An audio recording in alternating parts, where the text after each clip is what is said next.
Hello, नमस्कार साथियों। कैसे हो आप? मैं आशा करता हूं कि आप बहुत ज़्यादा अच्छे होंगे और स्वस्थ होंगे। आज का जो अपना वीडियो लेक्चर रहने वाला है वो रहने वाला है रीट पात्रता परीक्षा 2025 के लिए विज्ञान से संबंधित पीवाईक्यू प्रीवियस ईयर क्वेश्चन के एमसीक्यू के रूप में अपना वीडियो लेक्चर रहने वाला है। चलो टॉपिक को स्टार्ट करते हैं जी। आपके सामने पहला प्रश्न ये रहा, अंतरराष्ट्रीय पद्धति में, सवाल आपके सामने ये रहा, अंतरराष्ट्रीय पद्धति में पास्कल किसका मात्रक है? सवाल यह है कि पास्कल किसका मात्रक है। तो जो पास्कल है वो साथियों मात्रक है दाब का। किसका मात्रक है? दाब का, प्रेशर का। किसका मात्रक है? दाब का। किसका मात्रक है?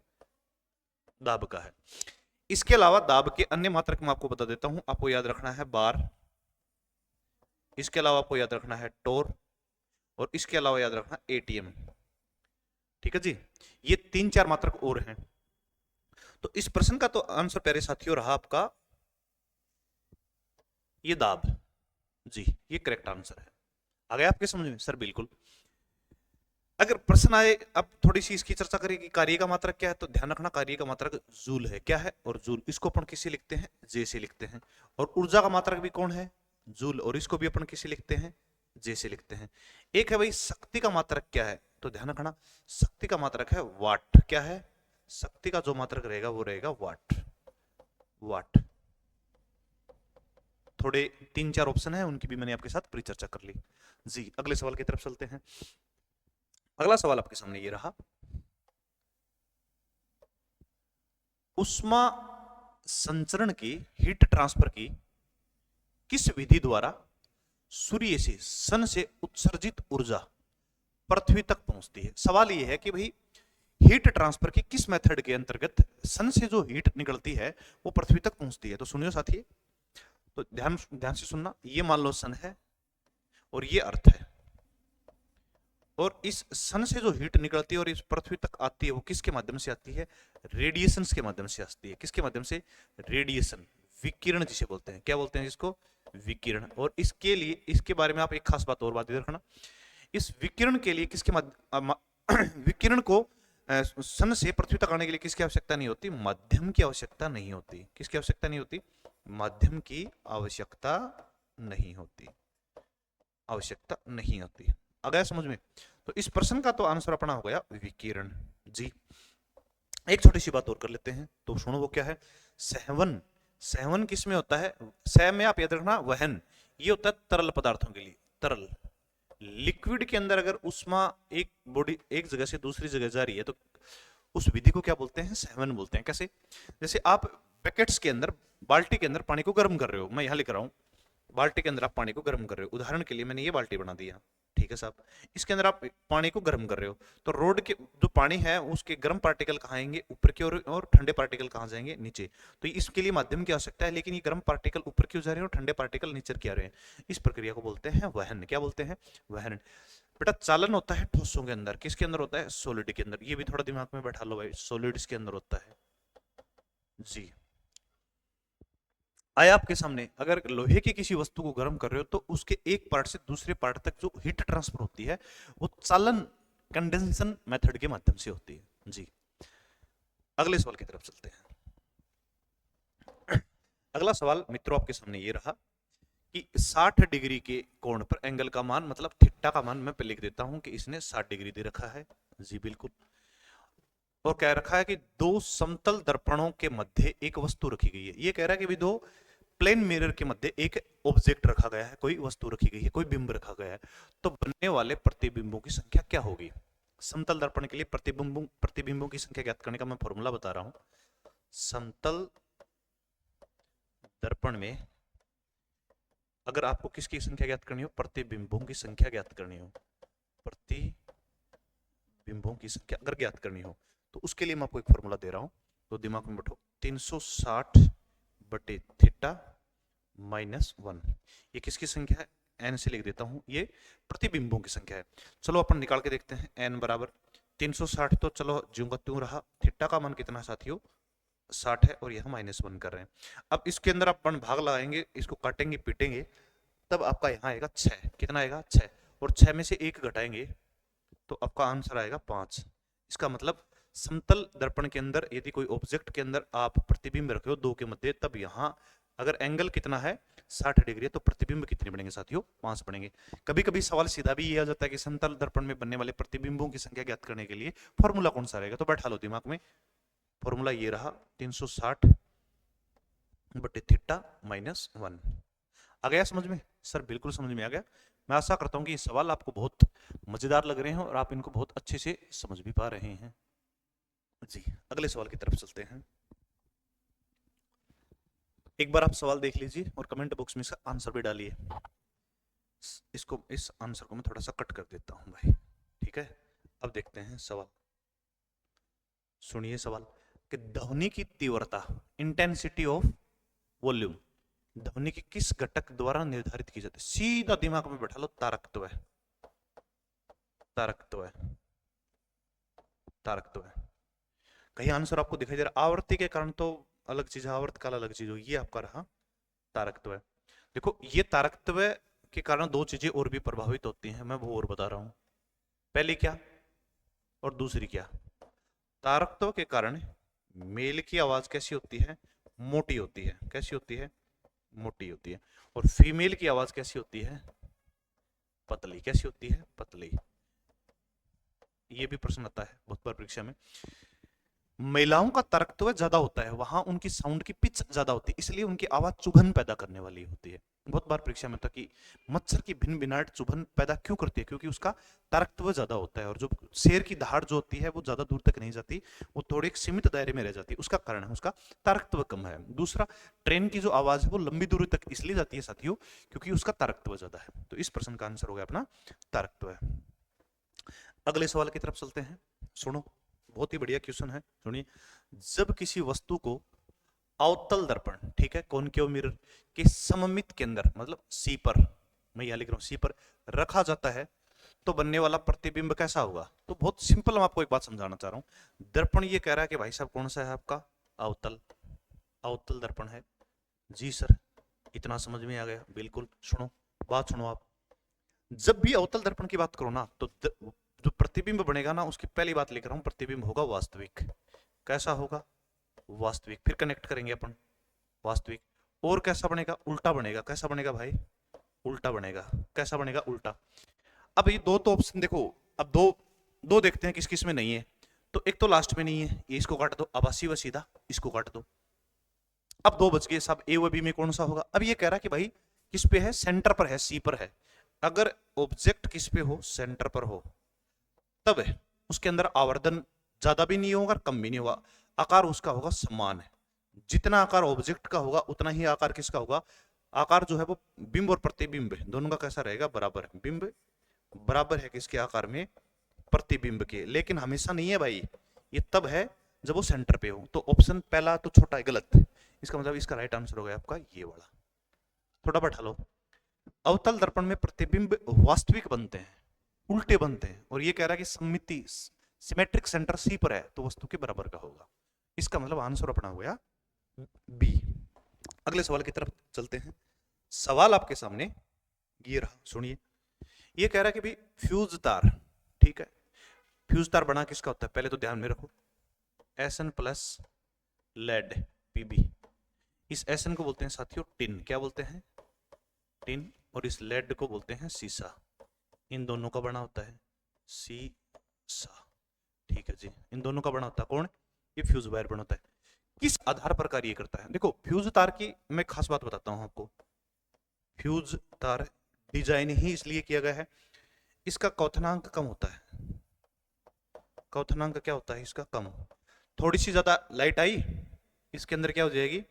उसमें प्रभाव के कारण ये क्या हो जाएगा? पिघल जाएगा। किसके कारण करेगा? पिघल जाएगा। किसके क्या होगा इसमें? ये पिघल जाएगा। तो राइट आंसर देखते हैं अपन, तलाश करते हैं राइट आंसर की। देखो धारा के चुंबकीय प्रभाव नहीं है भाई साहब, ये नहीं है। धारा का रासायनिक प्रभाव ये भी नहीं है। विद्युत चुंबकीय प्रेरण ये तो नहीं है। धारा का उष्मीय प्रभाव किसके आधार पर काम करता है? फ्यूज वायर धारा के उष्मीय प्रभाव पर काम करता है। सुनो कैसे। फ्यूज तार के अंदर जैसे इलेक्ट्रिसिटी ज्यादा ही, वो ज्यादा गर्म होने लग जाए, और गर्म होकर वो क्या हो जाएगा? पिघल जाएगा। और जिस उपकरण में लगाया है वो उस उपकरण के अपन का फ्यूज उड़ गया, इसका मतलब वो पिघल के अलग हट गया और उपकरण जो है वो सुरक्षित रह जाएगा। अगर लाइट हैवी आ गई तो विक्षेपित कर देगा ये। अगले सवाल की तरफ चलते हैं। बड़ा सीधा प्रश्न है, ज्यादा कोई हार्ड प्रश्न है नहीं। पृथ्वी अर्थ किसी वस्तु के लिए प्लाइन वेग कितना है? देखो सीधा, देखो आपको समझा रहा हूं, ये अपनी अर्थ है, अर्थ है, और इसके ऊपर कोई लाल बैठा है, यहाँ पे लाल बैठा है, और इसको पृथ्वी की परीक्षण से या इसकी कक्षा से बाहर ले जाना है, तो इसको कितने वेग से अपन गति दें कि बाहर हो जाए? 11.2 किलोमीटर पर सेकंड के वेग से। तो पृथ्वी का जो प्लाइन वेग है मित्रों वो कितना है? 11.2 किलोमीटर, सॉरी ये तो नहीं है भाई, 11.2 किलोमीटर प्रति सेकंड। यदि किसी वस्तु को पृथ्वी की कक्षा से बाहर भेजना है तो उसकी जो वेलोसिटी होनी चाहिए वो होनी चाहिए 11.2 किलोमीटर पर सेकंड। तो वो पृथ्वी की कक्षा को छोड़ के पृथ्वी से बाहर चला जाएगा। उपग्रहों को जब भेजा जाता है तो यही किया जाता है। पृथ्वी का जो पृथ्वी की जो कक्षा है उससे बाहर भेजने के लिए उसको कितना प्लाइन वेग दिया जाता है, एक्सेप्ट वेलोसिटी दी जाती है, तो 11.2 किलोमीटर पर सेकंड। जी, अगले सवाल की तरफ चलते हैं। सवाल आपके सामने ये रहा। सवाल ये है कि कागज पर उपलब्ध दस्तावेज अथवा चित्रों को कंप्यूटर की किसी डिजिटल मेमोरी में स्टोर करने के लिए किसका प्रयोग किया जाता है? भाई जैसे आपकी मार्कशीट है, आपको उसको कंप्यूटर में हूबहू अपलोड करना है कलर में, तो क्या करना पड़ेगा? उसको स्कैन करना पड़ेगा। इसके लिए किसका प्रयोग करते हैं? स्कैनर का। ओएमआर ये तो अलग ही चीज हो गई, ये तो है ही नहीं ना इसका आंसर। ये तो ओएमआर तो कैसे हो सकती है? ओएमआर तो नहीं है, प्लॉटर भी नहीं है, एमआईसीआर ये तो है ही नहीं। तो ध्यान रखना, स्कैनर। क्या है इसका आंसर? स्कैनर। अगले सवाल की तरफ चलते हैं, सुनो आंसर देखिए आप। तो एस बी किस तत्व का प्रतीक है? देखो टिन का तो प्रतीक एसएन है, तो ये तो नहीं है। स्ट्रोंशियम है, एस ब्लॉक का तत्व है, ये भी नहीं है, इसके कारण पटाखों का रंग होता है। सेलेनियम इसका प्रतीक होता है एसई, ये भी नहीं है। ये प्रतीक है किसका? एंटी बनेगा। एस बी किसका प्रतीक है भाई साहब? एंटी बनेगा। बिल्कुल सिंपल प्रश्न है, ये तो कुछ भी है ही नहीं इसमें। तो ये बढ़िया प्रश्न है भाई, मेरे को सबसे अच्छा प्रश्न यही लगा। सुनिए, निम्नलिखित में से कौन सा यौगिक है? अब यौगिक की पहचान क्या होती है वो देखते हैं अपन। तो भाई साहब आप कैसे कहोगे कि ये वाला कंपाउंड है? देखो पहला है हीरा। भाई साहब हीरा यौगिक नहीं है, ये कार्बन का अपर रूप है। क्या है ये? एल्ट्रोप्स ऑफ कार्बन, कार्बन का अपर रूप है। ये यौगिक थोड़ी है, इसमें तो कार्बन जो है वो त्रिविम फॉर्म में चतुष्फलक की संरचना बना के 3D के अंदर हीरे का निर्माण करते हैं। ग्रेफाइट क्या है? ये भी कार्बन का क्या है? अपर रूप है। इसका मतलब ये दोनों तो नहीं है। ओजोन क्या है? ओजोन का फॉर्मूला होता है O3। ये क्या है? ये तो भाई साहब तत्व है, तत्व रूप में है, तात्विक रूप में है। किस रूप में है? तात्विक रूप में है। ये भी नहीं है, इसका मतलब ये भी आंसर नहीं है। बच गया क्या? जल। जल का फॉर्मूला होता है H2O। तो इसका मतलब राइट आंसर क्या है? जल। जल क्यों है? क्योंकि जल के अंदर हाइड्रोजन प्लस ऑक्सीजन है, केमिकल रिएक्शन करके किसका निर्माण कर लेते हैं? जल का। इसका मतलब यौगिक की प्रॉपर्टी को कौन फॉलो करता है? आपका वाटर। कौन फॉलो करता है? वाटर। तो इस प्रश्न का राइट आंसर हो गया आपका, बाकी तो कट करो, ये राइट आंसर हो गया आपका जल। अगले सवाल की तरफ चलते हैं। अगला सवाल सुनिए, एल्यूमिनियम सल्फेट का रासायनिक सूत्र क्या है?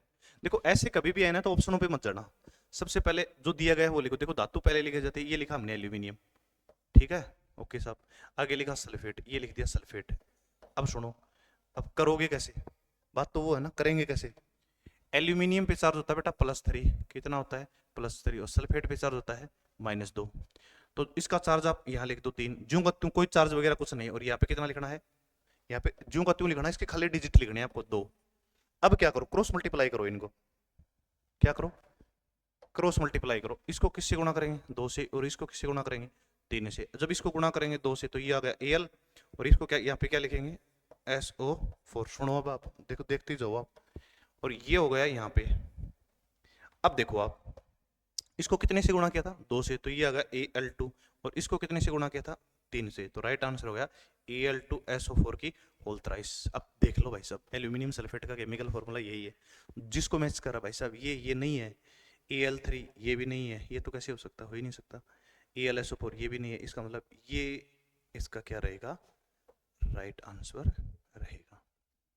समझ में आया आपको? सर बिल्कुल। अगले सवाल की तरफ चलते हैं अपन।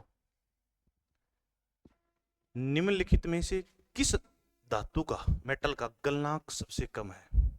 मेल्टिंग पॉइंट सबसे कम किसका है? तो दो का याद रखना, एक सीजियम है और एक गैलियम है। हाथ पे रखने के बाद सीजियम और गैलियम मेल्ट हो जाते हैं। दो धातु बता रहा हूं मैं आपको, एक तो सीजियम, आप तो सीधा याद रखो, प्लस गैलियम, Ga, गैलियम, ये दो धातु हैं, इनका मेल्ट पॉइंट सबसे कम है।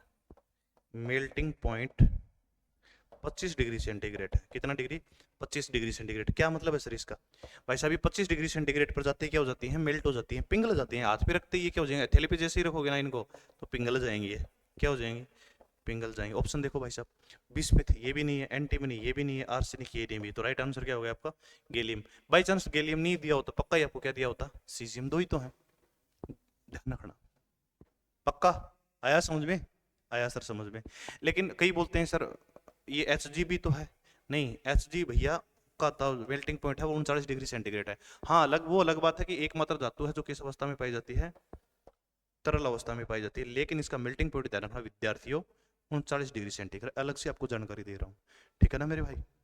अगला सवाल सुनिए, खतरनाक सवाल है अगला, मस्त है वैसे तो, बहुत बढ़िया सवाल है कि क्षारीय माध्यम में, अब क्षारीय माध्यम का मतलब लिखो, पीएच कितने से ज्यादा है? 7 से ज्यादा है। फिनोप्थेलिन सूचक का रंग कैसा होगा? सुनिए सवाल सुनिए आप तो। क्षारीय माध्यम में इंडिकेटर है एक सूचक, इंडिकेटर, इंडिकेटर का नाम क्या है? फिनोप्थेलिन। क्या है? फिनोप्थेलिन। इसकी कहानी बताता हूं मैं आपको। अब ये क्या है क्या नहीं है वो सुनिए आप तो। जब फिनोप्थेलिन को आप क्षारीय माध्यम में रखोगे ना जिसकी पीएच 7 से ज्यादा है, गुलाबी हो जाएगा। कैसा हो जाएगा? गुलाबी। रंग कैसा हो जाएगा? गुलाबी। लेकिन भले ही पीएच 7 से कम हो, भले ही पीएच 7 के बराबर हो, ये रंग, इसका रंग कैसा रहेगा? रंगहीन, कोई कलर नहीं देगा। परीक्षा में प्रश्न आ जाए ना कि फिनोप्थेलिन इंडिकेटर अम्लीय माध्यम में और उदासीन न्यूट्रल पे कैसा कलर देता है, कैसा इंडिकेशन देता है? रंगीन होता है भाई साहब। तो इसका राइट आंसर हो गया आपका गुलाबी। आया ना समझ में? ये बहुत इंपॉर्टेंट सवाल है। वैसे हल्दी, हल्दी भी एक इंडिकेटर है। सुनो सवाल सुनिए आप तो। निम्नलिखित में से सेंसरी रेशों में से, मतलब नीचे रेशे दिए गए हैं उन रेशों में से कौन सा एथिलीन ग्लाइकोल, एक तो ये कंपोनेंट दे रखा है, एक दे रखा है ट्रथेलिक अम्ल, किसका बहुलक है? बढ़िया सवाल है भाई साहब। देखो इसका राइट आंसर सुनिए आप तो। देखो रेयोन नहीं है, ओरलोन नहीं है। अब नायलॉन जो है ना, इसका देखो क्या है, एक तो इसका तो है ना, एक तो होता है एडीपी कमल, क्या पता ये आ जाए पेपर में, और मैं ये करवा रहा हूँ। एक तो होता है इसका एडीपी कमल, क्या होता है? एडीपी कमल। और एक होता है इसमें एक्सा मेथिलिन डाइएमिन, क्या होता है इसका? AXA methylene diamine. दो होते हैं इसके, है ना। लेकिन सवाल में तो अपने कुछ और ही दे रखा है, और ही कुछ कहानी बयान कर रहा है कि भाई साहब एथिलीन ग्लाइकोल ट्रथेलिकम, दिमाग में बैठा लो डायरेक्ट। डेक्रोन है, कौन है? डेक्रोन है। एडीपी, ये तो नाइलॉन 6 है ना, इसको 66 के नाम से भी जाना जाता है। किसके नाम से जानता है? 66। इसका आंसर डेक्रोन है।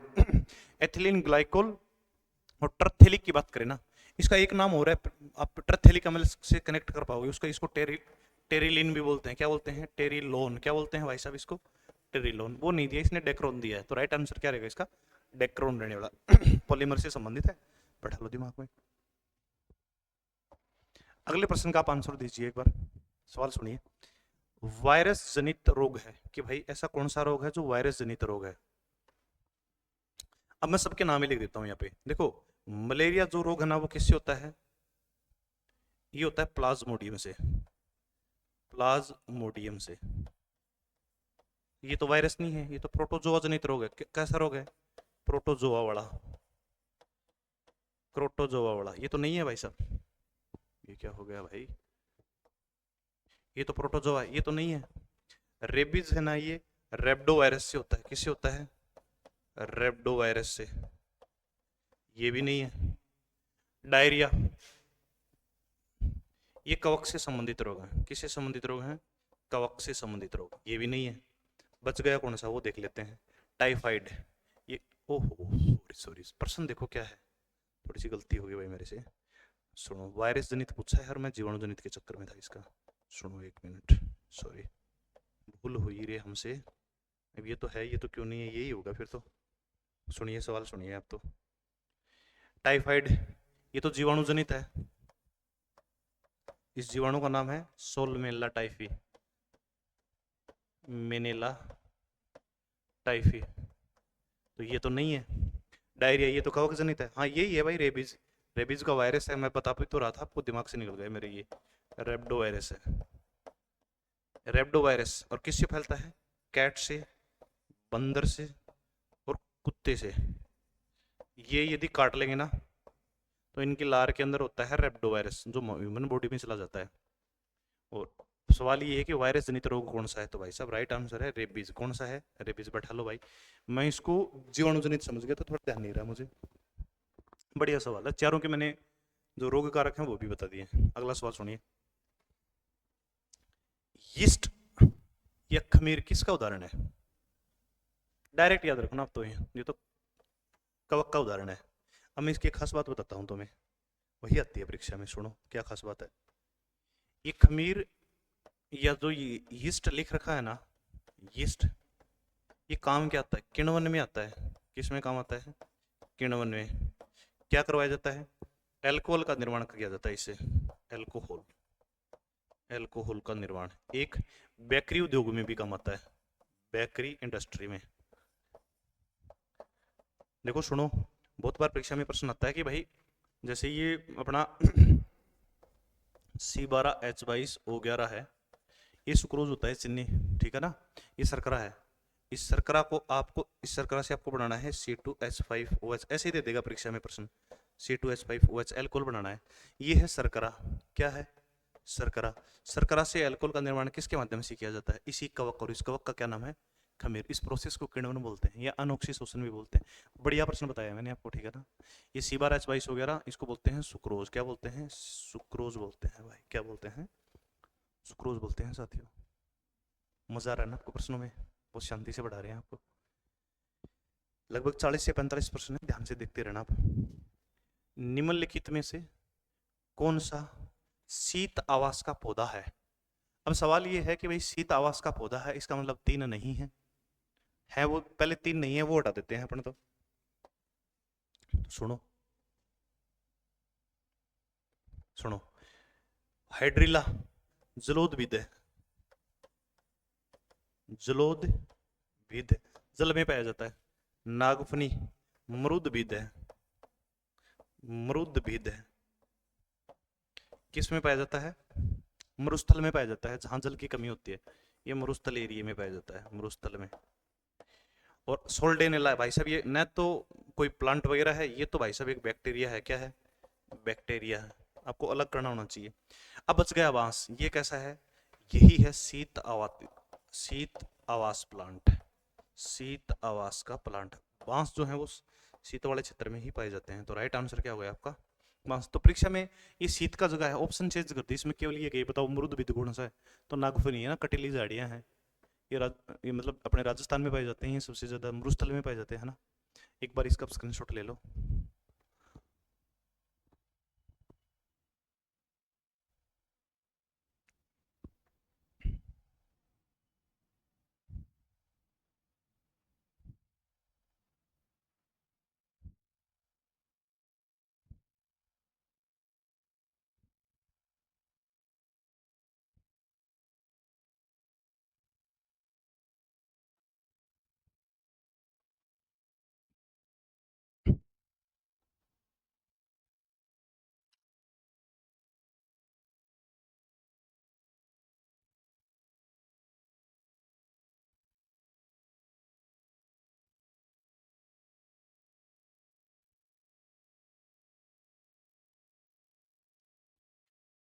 चलिए मित्रों, अगले सवाल की तरफ चलते हैं।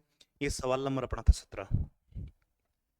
बहुत शानदार सवाल है, जितनी तारीफ की जाए उतना कम। सुनिए, सवाल है कि भाई निम्नलिखित का सही मिलान कीजिए। करेक्ट, आपको मिलान करने आने चाहिए। आंसर तो यहां पड़े हैं, ठीक है ना। देखते हैं, करते हैं मिलान अपन, देखना भाई। अब सबसे पहले है क्षय रोग।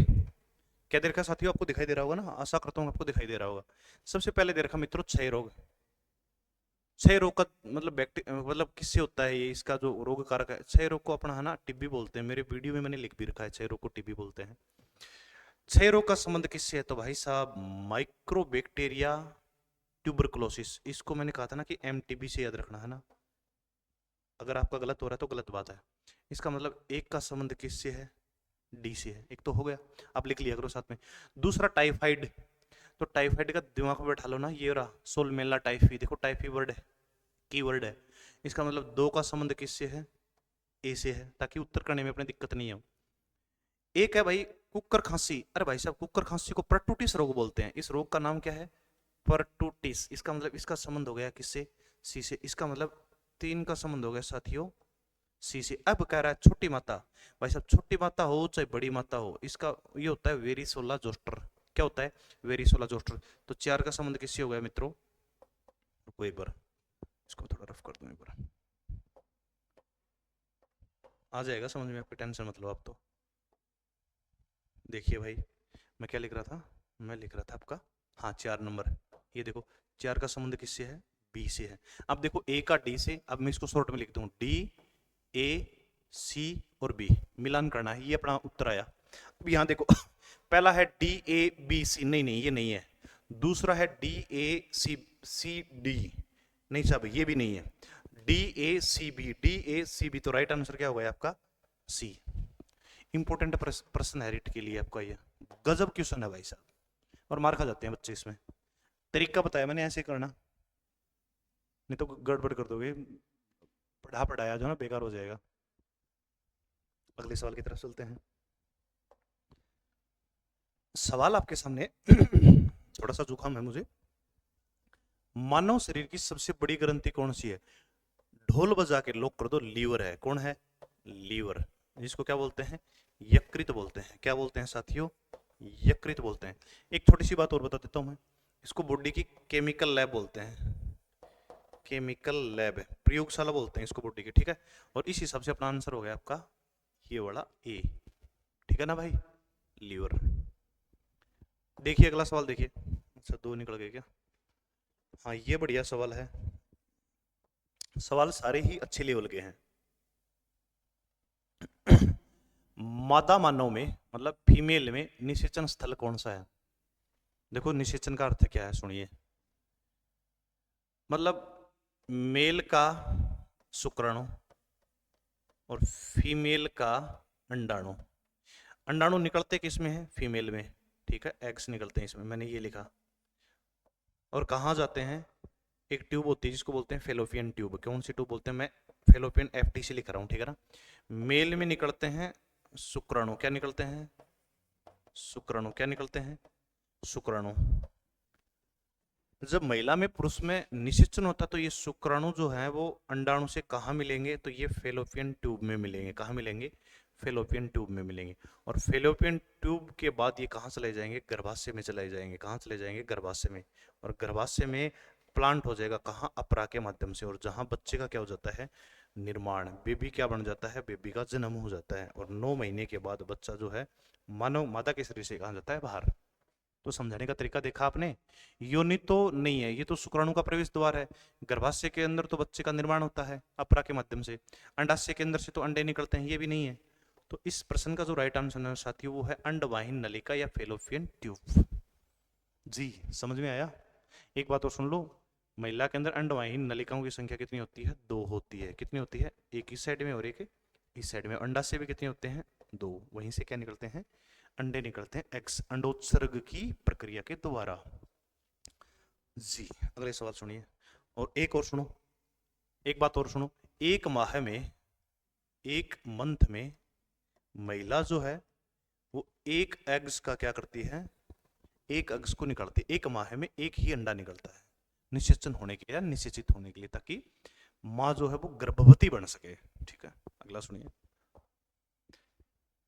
हाँ सवाल सुनिए भाई। अब तो सवाल ये है कि हाइड्रा सामान्यतः अलैंगिक जनन का प्रकार है, ठीक है, लेकिन किस प्रकार के अलैंगिक जनन का प्रकार है, सवाल तो ये है। हाइड्रा क्या, हाइड्रा की बात सुनिए, हाइड्रा में मैं सीधा याद करवा देता हूं आपको, मुकुलन होता है। क्या होता है, मुकुलन, मुकुलन होता है, मुकुलन होता है। कैसे याद करोगे इसको? सुनो, हाइड्रा क्या होता है? देखो, हाइड्रा के अंदर होता क्या है, उसकी बड्स जो है वो बड़ी होके एक परिपक्व हाइड्रा का निर्माण कर लेते हैं, और बड्स जो है वो वहां से हट के एक नया हाइड्रा बना लेते हैं। तो बना तो उसी के अंदर ना, उसकी बड्स के अंदर से निकला, और निकल के बाद एक नए जीव का निर्माण कर रहे हैं। इसको बोलते हैं, इस प्रक्रिया को बोलते हैं साथियों मुकुलन। तो हाइड्रा जो है उसके अंदर अलैंगिक जनन है, लेकिन अलैंगिक जनन किस प्रकार का है? मुकुलन प्रकार का। बहुत ही महत्वपूर्ण और बेहद अच्छा प्रश्न है साथियों। अगला सुनिए। अगला है कि निम्नलिखित में से कौन सी टेक्नोलॉजी, कौन सी तकनीक जीव चिकित्सीय अपशिष्ट के निस्तारण हेतु उपयुक्त है? भूमि भराव, नहीं नहीं ये नहीं है। पुनर्चक्रण, ये यूज तो किया ही नहीं जाता। जल में निस्तारण, जल में तो नहीं डाल सकते, जला से खराब हो जाएंगे। भस्मीकरण है। भस्मीकरण क्यों किया जाता है? देखो, इसलिए किया जाता है, हाई टेम्परेचर पर इनको गर्म किया जाता है, इनको खत्म करने के लिए, ताकि जो भी संक्रामक जीवाणु बैक्टीरिया वगैरह हैं वो सब क्या हो जाए, नष्ट हो जाए। इस प्रक्रिया को बोलते हैं साथियों भस्मीकरण। क्या बोलते हैं? भस्मीकरण। भी परीक्षा के लिए बेहद महत्वपूर्ण प्रश्न है भाई, गलत मत कर देना जी। अगले सवाल की तरफ चलते हैं। अगला सवाल है कि निम्नलिखित में से किसको भारत के पक्षी पुरुष के रूप में जाना जाता है? ढोक ढोल बजा के इसका आंसर है सलीम अली। कौन सा अली? सलीम अली। सीधा ही प्रश्न है, बहुत चर्चित व्यक्तित्व है ये। हॉटस्पॉट शब्द किसने दिया? दिमाग में बैठा लो, सीधा ही नॉर्मन मायर्स ने दिया ये प्रश्न का। ये तो सीधे फैक्ट वाले प्रश्न है। अगले प्रश्न की तरफ चलते हैं, सुनिए। निम्नलिखित में से कौन सा कोशिका अंग संरचनात्मक तल तथा परिपक्वता तल पाए जाते हैं? सुनो, माइटोकॉन्ड्रिया पाया जाता है सर? बिल्कुल नहीं है। लाइसोसोम नहीं है, इसको बॉडी, इसको तो आत्मघाती थैली कहते हैं, ये भी नहीं है। प्लास्टिड। तो इसका राइट आंसर है गोल्जी गाय। गोल्जी गाय क्या करता है? सुनो, ये करता है प्रोटीन की पैकिंग। क्या करता है? Protein packing. क्या करता है? Protein packing. और उसको क्या करता है? परिवहन करता है। क्या करता है? परिवहन करता है, एक जगह से दूसरी जगह क्या करता है? ट्रांसफर। इस दौरान वो कोशिका को क्या प्रदान करता है? स्ट्रक्चर प्रदान करता है, इसलिए इसको क्या बोलते हैं? संरचनात्मक तल बोलते हैं जी। अगले सवाल की तरफ चलते हैं, सुनिए। सवाल देखो कितना बढ़िया है।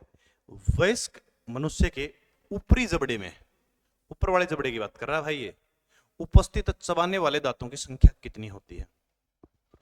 2 होती है, 4 होती है, 6 होती है, 8 होती है? सवाल ये है। देखो, मनुष्य के अंदर जबड़े कितने होते हैं? 2 होते हैं। तो उसका एक मनुष्य के दंत सूत्र है 2 1 2 3, और बट्टे में इसके लिखते हैं अपन 2 1 2 3। सुनिए, बात सुनिए मेरी जो मैं समझाना चाह रहा हूं। ये तो है ऊपरी जबड़ा, और ये है निचला जबड़ा। इसको मैं लिख रहा हूं ऊपरी जबड़ा। चलो यहाँ तो कैसे लिखूंगा तो गड़बड़ हो जाएगी। ये जो है ना वो, ये तो है ऊपरी जबड़ा। कौन सा जबड़ा है आपका? ये ऊपरी जबड़ा। आप समझ रहे हो ना मेरी बात को? दिखाई नहीं दे रहा सर? चलो दूसरे कलर से लिखते हैं। दिखाई तो कैसे नहीं देगा? ये तो है साथियों ऊपरी जबड़ा। कौन सा जबड़ा है ये? ऊपरी जबड़ा। अब तो दिखाई दे रहा है ना? सुनो, हाँ सर दिखाई दे रहा है, ठीक है, कोई दिक्कत नहीं। और नीचे वाला है निचले जबड़ा, कोई दिक्कत नहीं है।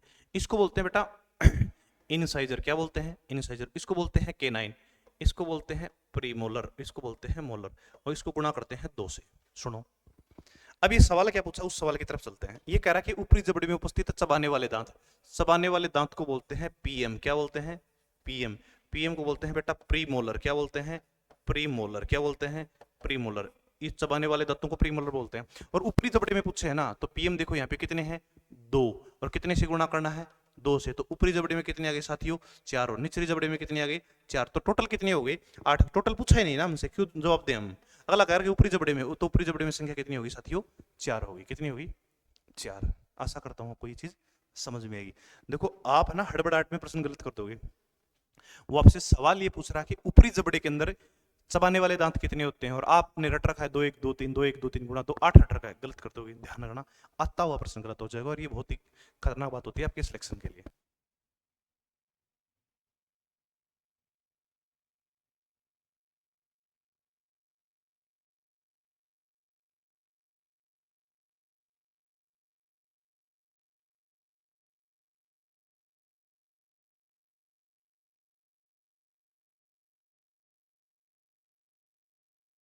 वगैरह ले लिया होगा। चलो साथियों अगले सवाल की तरफ चलते हैं। देखो कितना बढ़िया क्वेश्चन दे रखा है भाई साहब, मजा आ जाएगा आपको इस प्रश्न को समझने के बाद।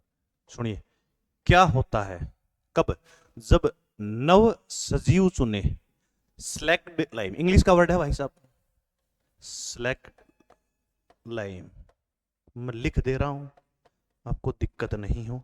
सेलेक्ट लाइम हाँ की अभिक्रिया क्लोरीन गैस के साथ करवाई जाती है।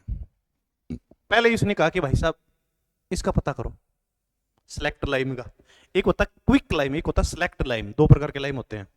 तो सेलेक्ट जो लाइम है ना उसका फॉर्मूला था मुना CaOH की होल्ट भाई, इसको बोलते हैं बिना बुझा चुना। अब ये कह रहा भाई साहब इसकी रिएक्शन आप किसके साथ करवा दो, क्लोरीन के साथ करवा दो। तो सुनो साथियों, जब इसकी रिएक्शन क्लोरीन के साथ करवाई जाएगी तब बनेगा आपका CaOCl2। क्या बनेगा CaOCl2 प्लस क्या निकला जाएगा बाहर, जल। मुझे इस जल से तो कोई मतलब है नहीं। इसको क्या बोलते हैं, इसको बोलते हैं विरंजक चूर्ण। क्या बोलते हैं, विरंजक चूर्ण। और ये 2-3 बार परीक्षा में आया हुआ है, किस तरीके से है मैं उस तरीके की बात कर रहा हूं। और इसी विरंजक को बोलते हैं ब्लीचिंग पाउडर। क्या बोलते हैं, ब्लीचिंग पाउडर। क्या बोलते हैं साथियों, ये 10वीं क्लास में दे रखा है भाई, ब्लीचिंग पाउडर बोलते हैं। क्या बोलते हैं साथियों, ब्लीचिंग पाउडर बोलते हैं। सुनो सवाल क्या पूछा, देखो कितना खतरनाक है। सेलेक्ट लाइम कहा ही नहीं, बिना बुझा चुना, इसने सेलेक्ट लाइम दे दिया तो आपको पता होना चाहिए कैल्शियम हाइड्रोक्साइड को सिलेक्ट। फिर कह रहा है क्लोरीन के साथ रिएक्शन कराओ, फिर कह रहा है हमें तो पता है CaOCl2, ऑप्शन नहीं दे रखा। इसको हमें पता है क्या बोलते हैं, विरंजक चूर्ण, और इसी विरंजक चूर्ण का नाम है ब्लीचिंग पाउडर। क्या नाम है, ब्लीचिंग पाउडर। तो ऑप्शन देखो ये पड़ा आपका, आ गया समझ में। एक बात आपके दिमाग में और डाल रहा हूं, इसी ब्लीचिंग पाउडर का प्रयोग किया जाता है साथियों, इसी ब्लीचिंग पाउडर का उपयोग किया जाता है किसमें, क्लोरोफॉर्म के निर्माण में।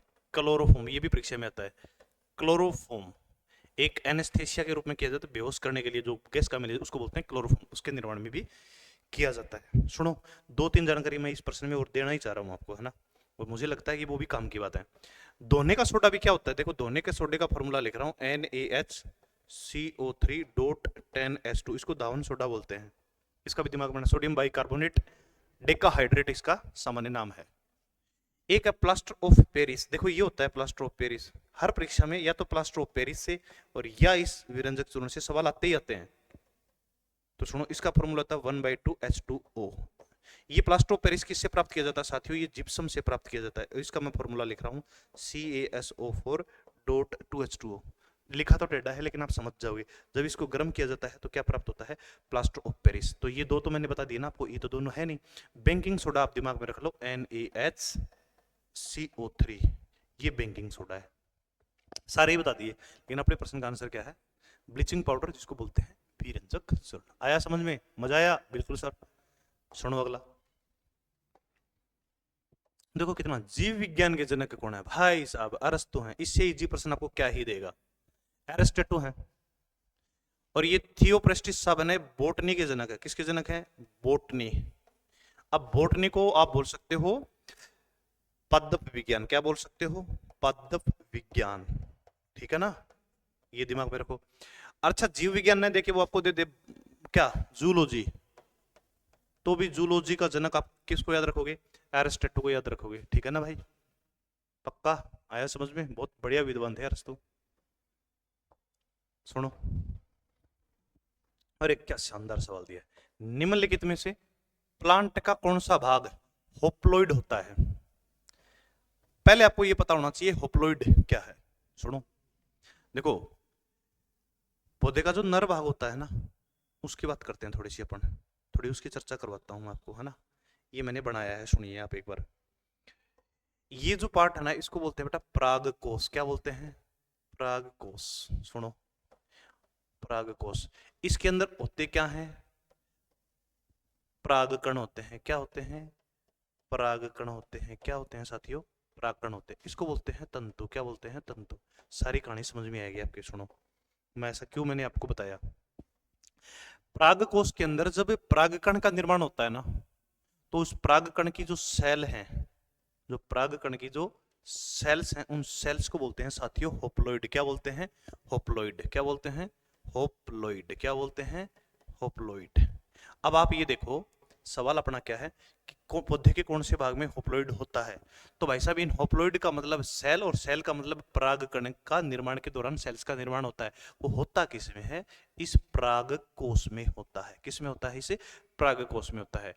तो युग्मक नहीं है, पुष्प नहीं है, अंडाशय नहीं है, तो इसका आंसर क्या होगा आपका? परागकोश। पहले ऑप्शन पे मत जाया करो आप ये देखो कि प्रश्न में कह क्या रहा है और उसका अर्थ क्या है, तब जाके आपके सवाल क्या होंगे? सही होंगे। ये कह रहा है सर मजा आ रहा है। भाई साहब मजा तो आएगा ना, पढ़ा बहुत शांति से रहे। हाँ, निम्नलिखित में से कौन सा जीवाणु मानव जाति के लिए लाभकारी है? देखो लाभकारी बता रहा है भाई, फायदा कौन सा दे रहा है? फायदा, बेनिफिट।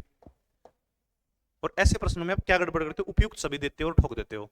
देखो स्ट्रेप्टोकोकस भाई साहब खतरनाक है, न्यूमोनिया कर देता है इंसान में, न्यूमोनिया। तो एक है ना न्यूमोनिया का कारक याद हो गया, और जीवाणु है दिमाग में रख लो ये न्यूमोनिया। और गले में संक्रमण पैदा कर देता है। क्या पैदा कर देता है साथियों? गले के अंदर क्या पैदा कर देता है? ये संक्रमण पैदा कर देता है। अगला दे रखा है सोलमेला भाई साहब, टाइफाइड का कारक है। किसका कारक है? टाइफाइड का। क्या कर देता है? मानव के अंदर बुखार पैदा कर देता है। क्या पैदा कर देता है? बुखार। और इसी बुखार को बोलते हैं मोती जरा। क्या बोलते हैं? कौन सा जरा बोलते हैं? मोती जरा। अब एक मेरे को एक बात बताओ, जब आपको कोई चीज न्यूमोनिया कर रहा है, टाइफाइड कर रहा है, बुखार कर रहा है, तो वो फायदेमंद काम होगी आपके लिए? वो तो खतरनाक होगी। इसका मतलब ये दोनों ही आंसर कट करो, ये तो नहीं है। पेनिसिलियम ये अच्छा है। कैसे? ये एंटीबायोटिक के रूप में काम में लिया जाता है। किसके रूप में? एंटीबायोटिक। बायोटिक हिंदी में क्या बोलते हैं? प्रतिजैविक। क्या बोलते हैं साथियों? प्रतिजैविक। क्या बोलते हैं? प्रतिजैविक औषधि बोलते हैं। दुनिया में सबसे पहले एंटीबायोटिक निर्माण किया था अलेक्जेंडर फ्लेमिंग ने, और उस कवक का नाम था पेनिसिलियम नोटेटम। और ये जो दवाई बनी उस दवाई का नाम है पेनिसिलियम। क्या नाम है? पेनिसिलियम है साथियों। और इसका सबसे पहले प्रयोग किया गया था अमेरिका के सैनिकों पर, यूएसए के सैनिकों पे। कब? सेकेंड वर्ल्ड वार के टाइम। सेकेंड वर्ल्ड वार, इसीलिए ये फेमस है। और अलेक्जेंडर फ्लेमिंग को इसके लिए नोबेल पुरस्कार भी दिया गया। इसका मतलब इसका राइट आंसर है आपका पेनिसिलिन। गलती से भी उपयुक्त सभी देके गलत मत कर देना, वरना तो परीक्षा का एक अंक हटा देना अपना। ये तो अभी पात्रता परीक्षा है, वरना बाद में आपकी दिक्कत हो जाएगी। सुनो, कितना बढ़िया सवाल दे रखा है, सुनिए। सवाल है कि भाई जठरस में कौन कौन से एंजाइम होते हैं? सुनिए, अब सुनो। जठर रस, ये सवाल है, मैं इसको डिटेल से बताने वाला हूं। जठर रस पीएच कितनी होती है? 1.2 से 1.8। क्या निकालता है? एंजाइम। कहां से निकालता है? जठरस दे रखा है, बिल्कुल दे रखा है, तो बैठा लो आमाशय में से। किस में से?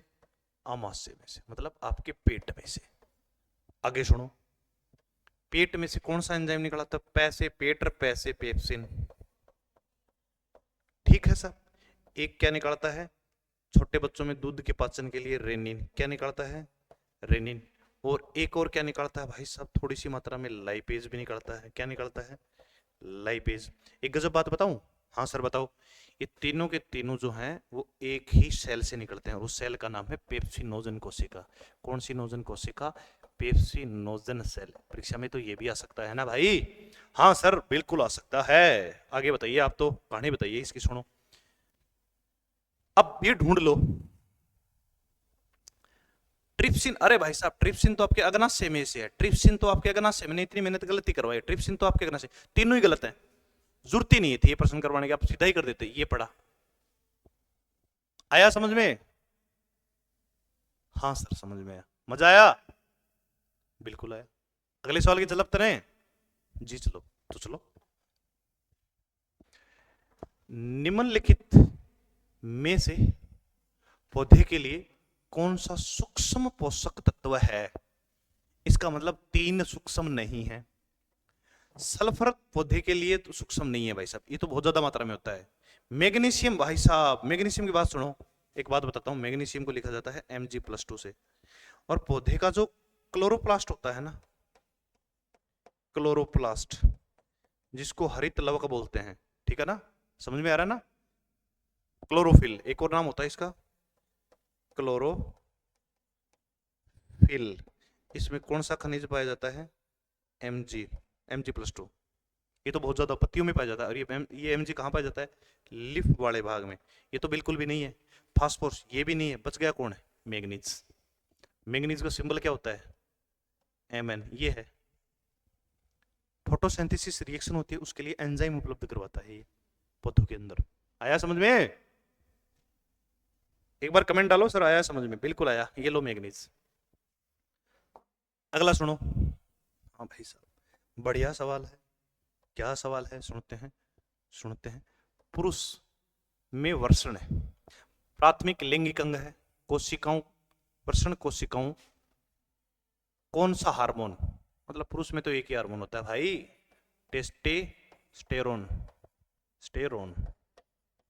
सवाल है संश्लेषित और स्त्रावित, मतलब निर्माण कहाँ होता है? सुनो, देखो इसमें एक ऑप्शन काटना सीखो तो म्यूकस। भाई साहब इसका तो संबंध है ही नहीं, बिल्कुल नहीं है। पेट से इसका संबंध तो पेट में पाई जाती है और श्लेष्मा का स्त्रावण करती हैं, ताकि श्लेष्मा कोशिका जो है वो एचसीएल जो है वो पेट को क्या नहीं पहुंचा सके, नुकसान नहीं पहुंचा सके। ये तो हो गया गलत, ये तो नहीं है। स्पर्मेटोजेनिया, भाई साहब शुक्राणु निर्माण की प्रक्रिया यहाँ स्टार्ट होती है। शुक्रजनन नलिका बोलते हैं। शुक्राणु का निर्माण होता है यहाँ तो शुक्राणु का निर्माण होता है भाई। ये तो नहीं है। अच्छा जी, फिर ये क्या है? ये तो भाई पोषण देती है शुक्राणु को। क्या देती है? ये जो शुक्राणु बनते हैं इनको पोषण कौन देती है? सर्टोली कोशिका। और शुक्राणु का मेन पोषक पदार्थ कौन होता है? थोड़ा सा टॉपिक से हट रहा हूँ। फ्रक्टोज। बच गई कौन सी सेल? बताओ कौन सी सेल बच गई सर? लीडिंग सेल बच गई। लीडिंग सेल से क्या निकलता है? टेस्टोस्टेरोन।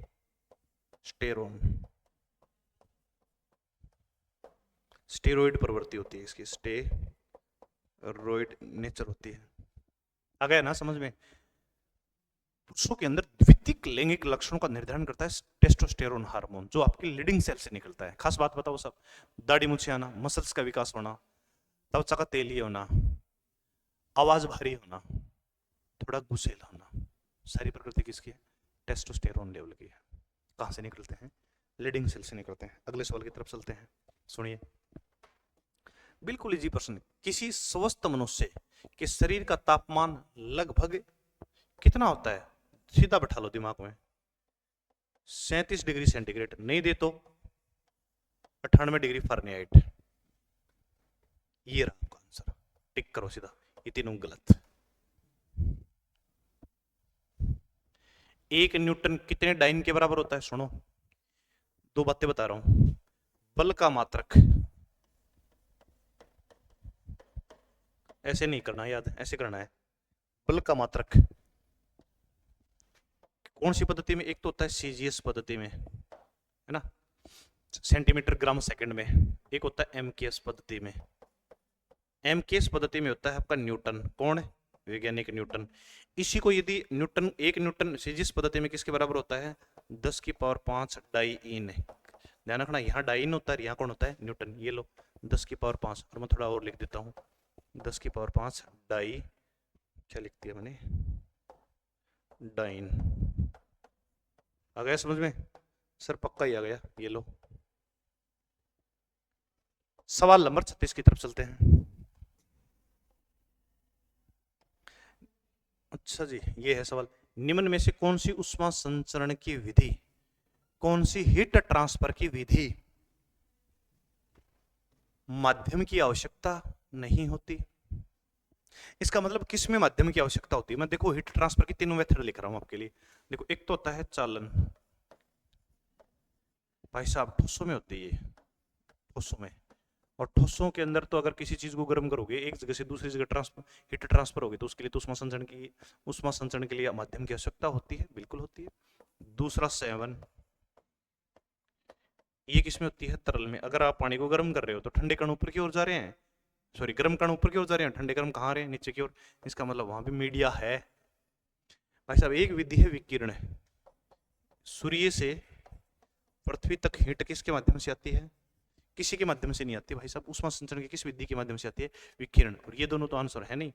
इस प्रश्न का जो राइट आंसर है, ये विकिरण विधि जो है ना, उसमें माध्यम की आवश्यकता नहीं होती। अब सन का प्रकाश है, पृथ्वी तक आ रहा है, क्या मीडिया चाहिए? बिल्कुल नहीं। तो राइट आंसर क्या हुआ आपका? विकिरण। उसके लिए वो, ये दिमाग में रखना, विकिरण के लिए रेज मतलब सूर्य की जो हीट है ना वो पृथ्वी तक विकिरण के माध्यम से पहुंच रही है। जल को गर्म करे इसका मतलब संवहन है, और लोहे को गर्म करे इसका मतलब चालन है। तो ये ऑप्शन नहीं, ये तो अलग है, इनमें तो माध्यम होता है।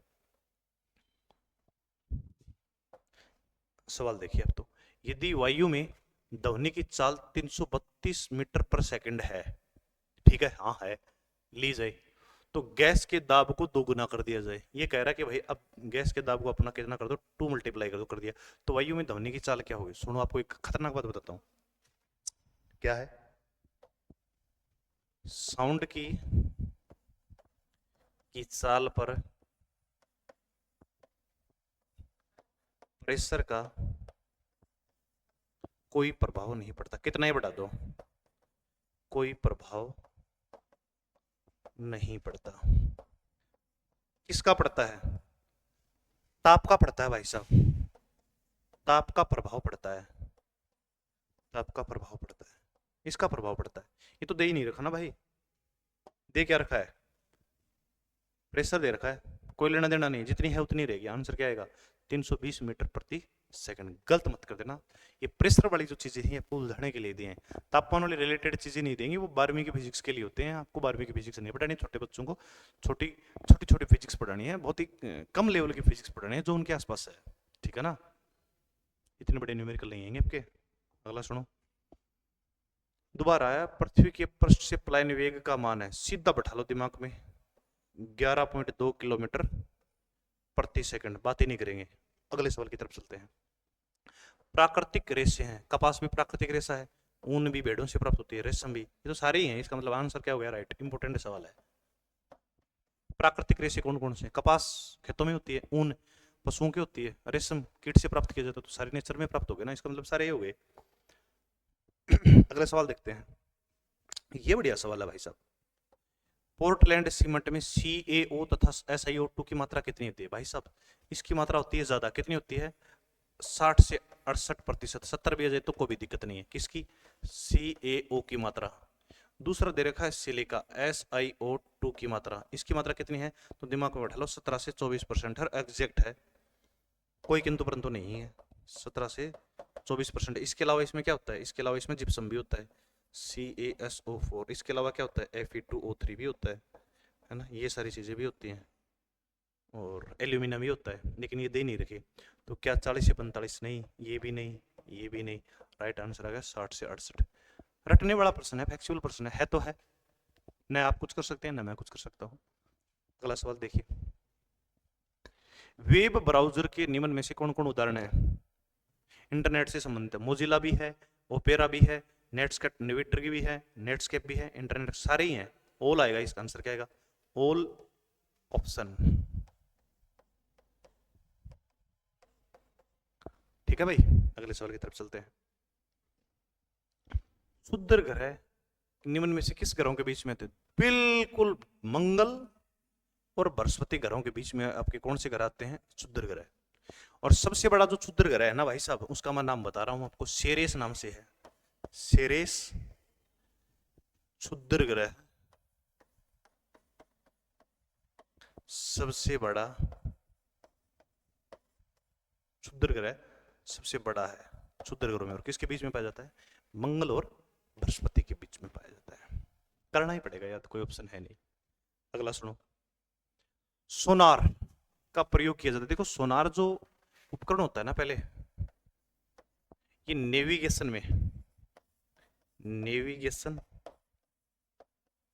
प्लस रेंजिंग डिस्टेंस के लिए प्रयोग किया जाता है। देखो अब नेविगेशन आया तो इसका मतलब नेवी में यूज किया जाएगा, और नेवी में क्या होते हैं? पानी के जहाज। क्या होते हैं? पानी के जहाज।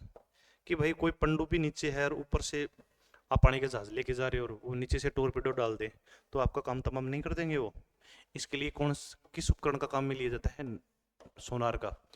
सोनार के अंदर से एक जगह से वेव के माध्यम से जाती हैं, वो टकरा के वापस आती है, तो पता लग जाए कि इतनी दूरी पर कोई न कोई, या तो कोई चट्टान है या कोई दूसरी मतलब इस प्रकार का उपकरण है, मतलब कुछ ना कुछ बाधा है। तो देखो जल में वस्तुओं की दूरी तथा दिशा वेग के लिए नहीं किया जाता। जल में देखो ये तो है ही नहीं, वेग का संबंध ही नहीं है भाई साहब। मैंने कहा ना नेविगेशन मतलब दिशा, रेंजिंग मतलब दूरी। तो दूरी शब्द देखो, एक तो ये दूरी ये पड़ा और दिशा पड़ा, किसमें? जल में। इसका मतलब आपका राइट आंसर क्या हो गया? जल में वस्तुओं की दूरी व दिशा के मापन के लिए प्रयोग किया जाता है किसका? सोनार। और सोनार जो है वो नेवी यूज करती है। जी, अगले सवाल की तरफ चलते हैं। कितना बढ़िया सवाल है, देखियो। पहले तो आप इसका स्क्रीनशॉट वगैरह ले लो, फिर कर बताऊं इसका सोल्यूशन तुम्हें। एक बार ले लो स्क्रीनशॉट।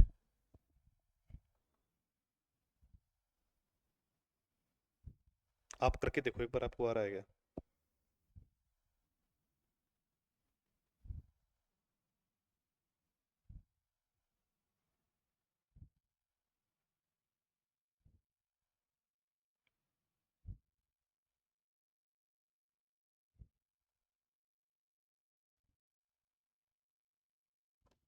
देख लिया भाई आपने? सर बिल्कुल देख लिया। तो करते हैं इसका सोल्यूशन। देखो, इसका सोल्यूशन करने के लिए मैं काम करता हूँ, पहले इस रिएक्शन को अलग से लिख लेता हूँ ताकि मैं इसको समझाने में थोड़ा सी अच्छी, मतलब आपको पकड़ बन जाए। सवाल इंपॉर्टेंट सवाल है भाई साहब, सुनिए। ये कह रहा भाई साहब, ये है आपके पास 2ppO2 और यहाँ ठहरा आपका कार्बन। आगे कह रहा कि भाई साहब रिएक्शन होके जो है ना, अच्छा सही नहीं बना, ऐसे कैसे नहीं बना? आगे बढ़ रहा है PbS और प्लस क्या बना? CO2। अच्छा, ऑक्सीजन 4 है तो बैलेंस करने के लिए हमने 2 लिख दिया, Pb 2 है तो ये हमने 2 लिख दिया। ठीक है, ये अपना काम हमने कर दिया। अब देखो यार भाई साहब, यहाँ ऑक्सीजन Pb से क्या हो रहा है? देखो ये लेड ऑक्साइड है, ये कौन है भाई साहब? लिख लो ऑप्शन में, ये लेड ऑक्साइड है क्योंकि काम आएगा आगे। और ये कौन है? ये कार्बन है। यही चीजें काम आनी है आपके, कार्बन है। बच्चे नहीं हो आप, इस बात को जानते हो कि भाई साहब लेड ऑक्साइड में से यहाँ ऑक्सीजन क्या हुई है? ऑक्सीजन हटी है। यहाँ से ऑक्सीजन क्या हुई है? हटी है। इसका मतलब ऑक्सीजन का हटना, और यहाँ ऑक्सीजन क्या हुई है? देखो यहाँ तो ऑक्सीजन है ना कम हुई है, कम, और यहाँ ऑक्सीजन बढ़ी है। इतनी बड़ी मेथड नहीं बताऊंगा, बिल्कुल सिंपल सी बात बता रहा हूँ। यहाँ ऑक्सीजन कम हुई है, इसका मतलब ये बदला है इसमें, ठीक है सर। और यहाँ कार्बन के साथ ऑक्सीजन जुड़ी है और ये बदला है किसमें? CO2 में। भाई साहब दिमाग में बैठा लो ये बात, तो कूट कूट के बैठा लो। ऑक्सीजन यदि कम होगी ना भाई साहब, तो इसका होगा अपचयन, और जिसका अपचयन होता है ना उसके लिए एक वर्ड यूज किया जाता है अपचयी, अपचयित। ये क्या पता, यही दे रखा उसने, अपचयित। और ये भाई साहब कार्बन के साथ ऑक्सीजन जुड़ी है, इसका मतलब इसका ऑक्सीकरण हुआ है। क्या हुआ है? ऑक्सीडेशन हुआ है।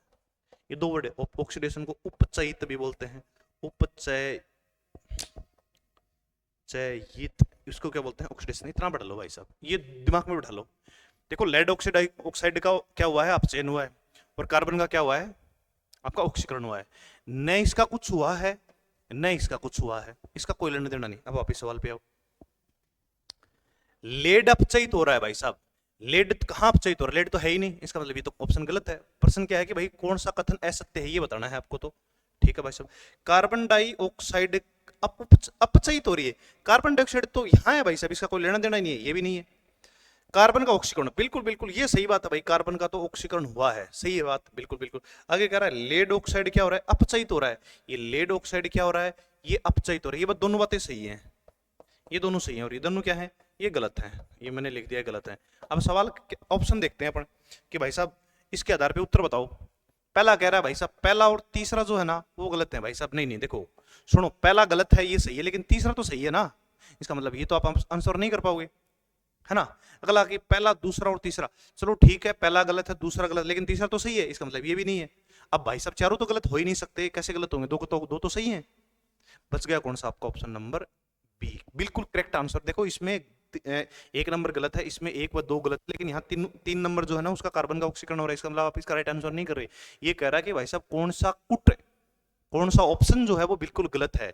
तो बिल्कुल गलत है ऑप्शन नंबर 1 और ऑप्शन नंबर 2, क्योंकि लेड अपचयित हो ही नहीं रहा, लेड ऑक्साइड अपचयित हो रहा है, और कार्बन डाइऑक्साइड तो अपचयित हो ही नहीं रहा, इसका तो कोई लेना देना नहीं है। इसका मतलब आपका राइट आंसर क्या हो गया भाई साहब? ये वाला होगा। ये दोनों कथन कैसे हैं? गलत है, एकदम गलत है। इंपॉर्टेंट सवाल है, दिक्कत हो जाएगी भाई साहब, ढंग से पढ़ लेना, लेने के देने पड़ जाएंगे जी। यह मैंने इसका थोड़ी एक्सप्लेन वगैरह करवाई थी। देखो एक सवाल फिर आ गया, उलझाने वाले समान है। निम्नलिखित रासायनिक अभिक्रिया के लिए उत्पाद लिखिए। ये कह रहा है कि भाई साहब फेरस सल्फेट है और साथ में 7 मोल इसमें जल के हैं। देखो ये ऐसे नहीं है भाई साहब, इसको हटा रहा हूँ, देखो सुनो, यहाँ पे है ये हिट का सीन, कह रहा है कि भाई इस फेरस सल्फेट को आप गर्म कर रहे हो तो एम प्राप्त हो रहा है, ठीक है। और फिर कह रहा है कि भाई साहब जब आप इस एम को गर्म करोगे ना, इस एम को गर्म करोगे, सुनो मैं थोड़ा बताता हूँ आपको मैं, ये कह रहा है कि भाई साहब जब आप इस एम को गर्म करोगे ना, तब आपको प्राप्त हो रहा है एक्स वाई और जेड। ये कह रहा है भाई साहब एम एक्स वाई और जेड को पहचानो, आइडेंटिफाई करो, ये वाला है सवाल। अब सीधा ऑप्शन का मारने लग जाओगे तो भाई साहब गलत हो जाएगा, आंसर लेने के देने पड़ जाएंगे, फिर इसका समाधान करना पड़ेगा। सुनो देखो हम लिख रहे हैं भाई साहब 2FeSO4, देखो करेक्ट है ना, यही चीज तो ली है। ये कह रहा है 7H2O। अब कह क्या रहा वो सुनो, अब ये कह रहा भाई साहब इसको गर्म करो, देखो इतनी बुद्धि आप में भी है भाई साहब, जब आप इसको गर्म करोगे ना तो ये क्या है, जल है, ये जल क्या हो जाएगा, अलग हो जाएगा, निकल जाएगा ना जल, तो जल की क्या बन जाएगी, वेपर बन जाएगी, क्या बन जाएगी भाई साहब, वेपर बन जाएगी, तो ये तो हट गया। इसका मतलब यहाँ पे कौन था, एम था, क्या था एम, एम के स्थान पे क्या प्राप्त हो आपको होगा, आपको 2 मोल FeSO4 प्राप्त होंगे। आ गया समझ में, सर बैठ गया दिमाग में। भाई साहब मैंने इसको ही क्यों उठाया, भाई साहब एक बात बताओ, ये तो सॉलिड है और आप इसको गर्म करोगे सबसे पहले क्या उड़ेगी, जल ही तो जाएगा ना वाष्प अवस्था में, ठीक है साहब। आगे सुनो, अब फिर से ये कह रहा है कि भाई आपके पास ये तो बच गया, हाँ भाई मैं तो कब मना कर रहा हूँ, ये बच गया। अब कह रहा भाई साहब इसको गर्म करो, ले ये किया गर्म, जब इसको गर्म करोगे ना और ज्यादा हाई टेम्परेचर पर इसको गर्म करोगे ना, तो आपको एक तो प्राप्त होगा Fe2O3, ठीक है भाई साहब।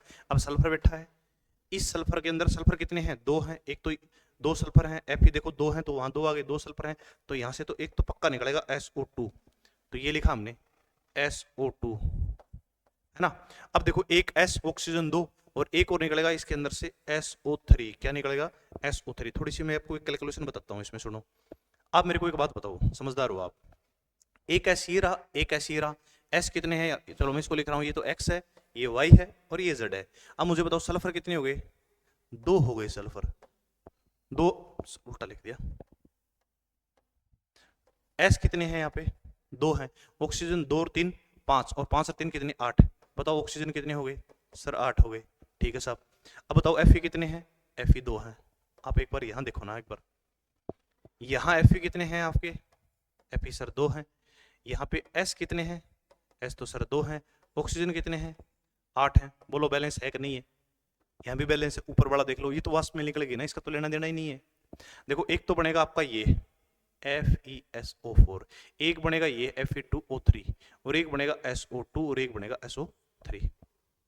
निकालो वापिस सवाल, मैंने क्या लिखा था, M क्या बनेगा FeSO4, 2 की कोई चक्कर नहीं है बैलेंस करने के लिए, X क्या बनेगा Fe2O3, Y क्या बनेगा, अभी तो लिखा था यार SO2, बोल Z क्या बनेगा, Z बनेगा SO3, मिला ले एक बार ऑप्शन में देखो, Fm तो FeSO4, ये तो ठीक है, FeO नहीं है,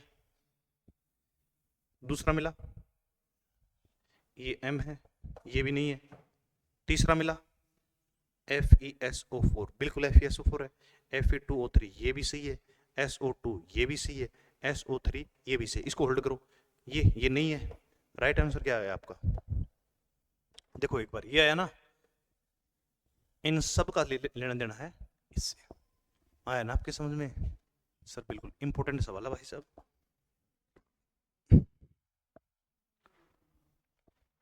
बहुत बढ़िया सवाल है, ये कह रहा है कि भाई वाष्पीकरण की गुप्त ऊष्मा क्या है, इन 4 ऑप्शन के आधार पे बताइए। इसको छोटा कैसे करूं भाई मैं, कैसे करूं इसको छोटा, छोटा कैसे कर सकते हैं इसको, इसका मुझे पता नहीं है खैर एक्चुअल में, लेकिन मैं आपको इसका सीधा सा मतलब बता देता हूँ। देखो आपके पास है ना एक बाल्टी है, वाष्पीकरण की गुप्त ऊष्मा है क्या, मैं उसको कंसेप्ट समझा देता हूँ। देखो सुनो, इसके अंदर आपके पास है जल, क्या है H2, और कितना है 1 kg है, दिमाग में बैठा लेना, यही है बस, भले ही ऑप्शन आपको नहीं दिखाई देना लेकिन सुन लेना बात। अब जल जो है ना वो लिक्विड अवस्था में, किस अवस्था में है, लिक्विड स्टेट में है।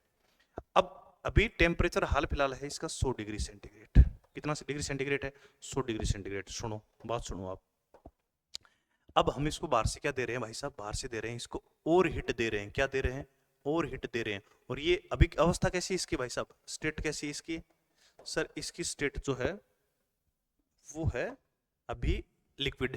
और जैसे ही और हिट दी तो ये जल जो है ना वो किस अवस्था में आ गया, ये जल जल नहीं रहा, जल आ गया वेपर अवस्था में। किस अवस्था में आ गया, वेपर अवस्था में।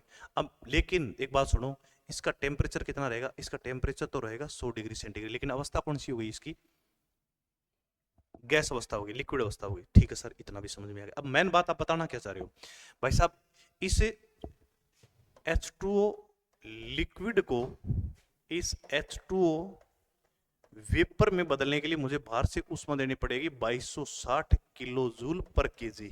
मतलब 1 केजी को अगर आपको उसको किस में बदलना है, वाष्प में बदलना है, तो बाहर से आपको इतनी हिट देनी पड़ेगी। तो वाष्पीकरण की गुप्त ऊष्मा का मतलब ये होता है 1 केजी जल को उसके क्वथनांक से उसको वाष्प अवस्था में बदलने के लिए दी गई ऊष्मा को अपन कहते हैं लेटेंट हीट, इसको बोलते हैं गुप्त ऊष्मा। क्या बोलते हैं, गुप्त ऊष्मा। और आपने बहुत बार ऐसे सुना होगा कि 100 डिग्री सेंटीग्रेड पर उबलता हुआ जल 100 डिग्री सेंटीग्रेड पर उपस्थित उसकी वाष्प से कम खतरनाक होता है, क्योंकि अवस्था तो बदलने के लिए जो आपने हिट दी ना भाई साहब, वो अवस्था बदलने के लिए काम में आई है, टेम्परेचर तो उसका वही का वही रहा। इसको बोलते हैं वाष्पीकरण की गुप्त ऊष्मा। ये थोड़ा सा सवाल रह गया, इसका राइट आंसर है भाई साहब, मैंने ये सेट किया था, इसका राइट आंसर है क्या सेट किया था मेरे मित्रों, हमने किसी भी तरल के 1 किलोग्राम वायुमंडल और उसके क्वथनांक बदलने के लिए, ये था आंसर। कोई बात नहीं, अब हो गया तो हो गया, क्या कर सकते हैं। हाँ, अंतिम सवाल है अपना, बड़ा बढ़िया क्वेश्चन है भाई। ये कह रहा कि भाई साहब 8 ग्राम ऑक्सीजन, सुनो, ये कह रहा भाई साहब आपके पास 8 ग्राम क्या है, ऑक्सीजन अणुओं में कुल कितने कण होंगे। ये मोल कंसेप्ट से संबंधित है। सुनो मैं फिर इसको समझा देता हूं। सवाल है भाई साहब, ऑक्सीजन कितने ग्राम दे रखी है आपको, 8 ग्राम दे रखा है।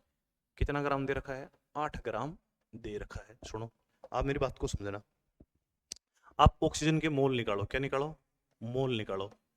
ऑक्सीजन के मोल निकालने के लिए आप 8 के अंदर भाग दोगे किसका, इसका आणविक द्रव्यमान। एक ऑक्सीजन का अणु का द्रव्यमान होता है 16, और ये 2 हो गए तो इसका द्रव्यमान हो गया 32। कितना हो गया, 32। 8 के अंदर जब 32 का भाग दोगे ना तो इसके मोल आएंगे 1/4। कितने मोल हैं ऑक्सीजन के 8 ग्राम में, आपको मोल निकालने ही पड़ेंगे अगर इसमें कण निकालने हैं तो। सर ऐसा क्यों, ऐसा बेटा इसलिए क्योंकि ये जो मोल है ना, एक मोल में कितने अणु होते हैं, कितने कण होते हैं, तो वो कण होते हैं किसके बराबर, Na के बराबर। साहब ये Na क्या गया, इसको बोलते हैं आवोगाद्रो संख्या। कौन सी संख्या बोलते हैं इसको, आवोगाद्रो संख्या बोलते हैं। क्या बोलते हैं, आवोगाद्रो संख्या। इस आवोगाद्रो संख्या का मतलब होता है 6.023 गुणा 10 की पावर 23 कण किसमें, 1 मोल में होते हैं। अब सवाल है भाई 8 ग्राम, और 8 ग्राम में आपके पास मोल कितनी आ गई, 1/4 मोल। कैलकुलेशन करनी पड़ेगी ना, जब 1 मोल में इतने हैं तो 1/4 मोल में कितने होंगे। तो सुनो 1/4 को आप गुणा कर दो किसको, अवोगाद्रो नंबर से। और अवोगाद्रो संख्या मतलब होता है 0.623 गुणा 10 की पावर 23। अब 10 की पावर 23 तो चेंज होने वाला नहीं है, तो सब कौन चेंज होगा, जब 4 का भाग लगाओगे इसमें तब आंसर आएगा आपका 1.51 गुणा 10 की पावर 23, 10 की पावर 23 अणु या कण।